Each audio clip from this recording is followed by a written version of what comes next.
Welcome everyone to the very first video in Studio Ghibli Week. As you can see, I'm surrounded by Ghibli stuff. So let's get started on the first video, which will be looking at the third Studio Ghibli film, and that is My Neighbour Totoro. And this is directed and written by legendary Hayao Miyazaki. And what can I say about this film? It is one of the most iconic Studio Ghibli films, you know, that being the logo and everything. And this is my second time. I watched it for a second time, honestly appreciated it a whole lot more and realised what it was I liked about it the first time and just kind of went with it more. It really is an experience. It's a film that has no real structure or central plot. It kind of floats by, and I think it works very, very well. And it's beautiful because it doesn't need that to tell its story. It just kind of goes on by. You need to see it to really understand what I mean.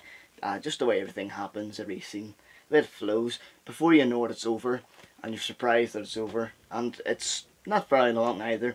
And I think it's a good runtime, and it's one of the best Studio Ghibli films. 25 years later, it came out in 1988. We're over 25 years later, and it's still fresh as ever. And this Blu-ray update does it a lot of justice. The first time I saw it was on a download.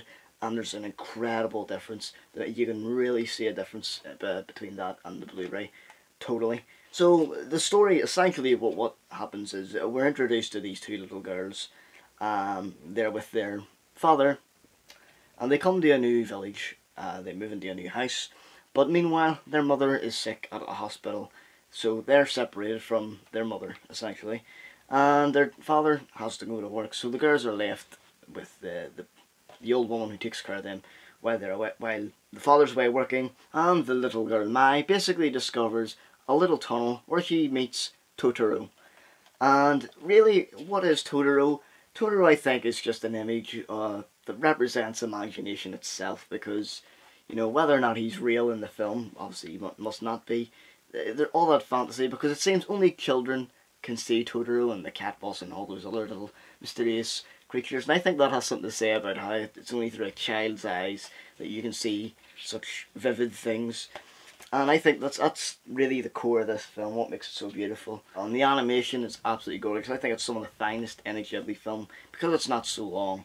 I guess they got to really concentrate in every scene, and put lots of great detail in there, especially on Blu-ray. It looks fantastic. There's a lot of great shadow work going on as well, of the trees, great nature shots and the landscapes and the character animation. Everything just looks wonderful, I think, and the sound effects. And then, of course, the wonderful soundtrack, music from Joe Hisaishi, who does a lot of the Studio Ghibli films.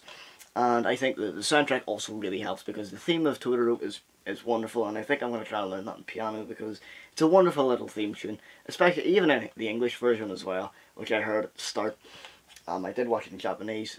Both are good. I recommend both. You know, aside the beautiful, gorgeous animation and the fact that it relates to kids, it also relates to adults, which is impressive, because lots of Pixar films and all that, you know, they rely on more adult themes and innuendos to kind of relate to its, you know, the adult audience that have brought their kids to see the film. But this film doesn't need that at all. I think anyone at any age can watch this, and it simply takes you back to your childhood. While it may not give you like absolute nostalgia, some people may get nostalgia, I did personally, but it'll just make you see the imagination of a child. It's bound to remind you of your childhood to some extent, because of the way the girl is just discovering all these things, playing in the garden, walking around the forest areas.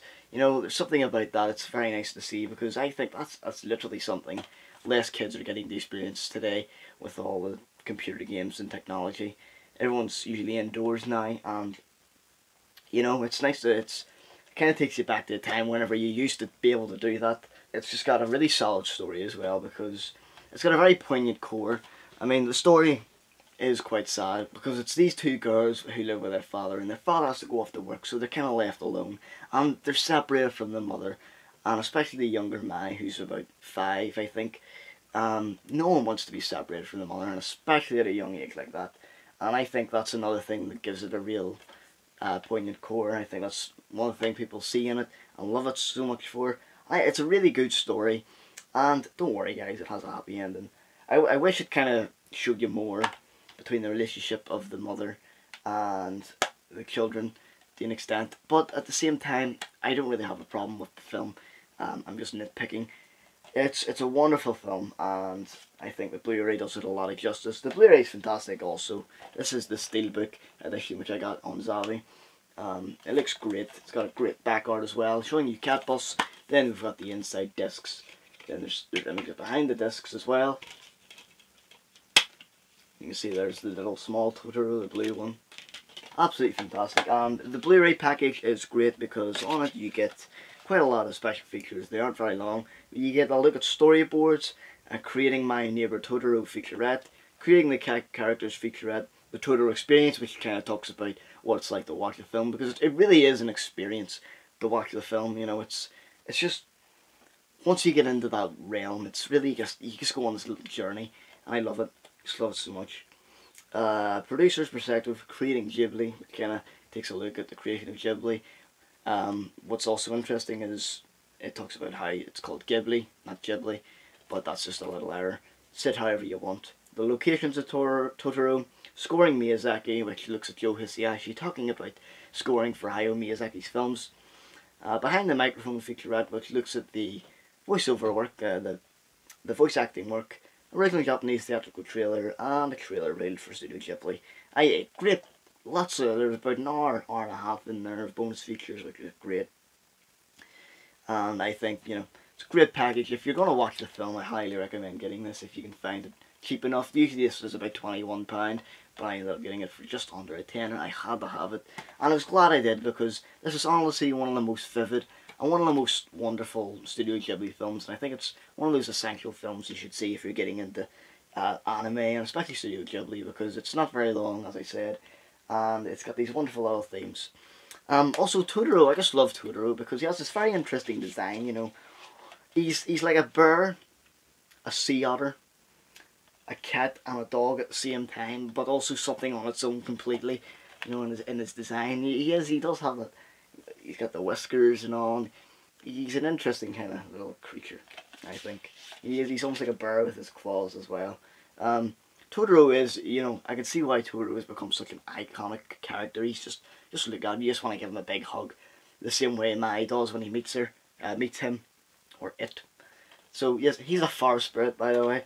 And yeah, well, I think that's it really. My Neighbour Totoro, wonderful, wonderful film by Studio Ghibli, which I have to give a 9 out of 10. And thanks everyone for watching. I hope you enjoyed the next video, which will be looking at Nausicaa of the Valley of the Wind. And also stay tuned everybody, this week there will be 2 special guests.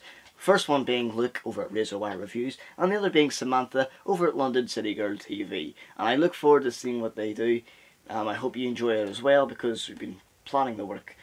And I just hope it's an entertaining video for you this week. So thanks everyone for watching. I hope you join us for more Studio Ghibli, and I'll see you then.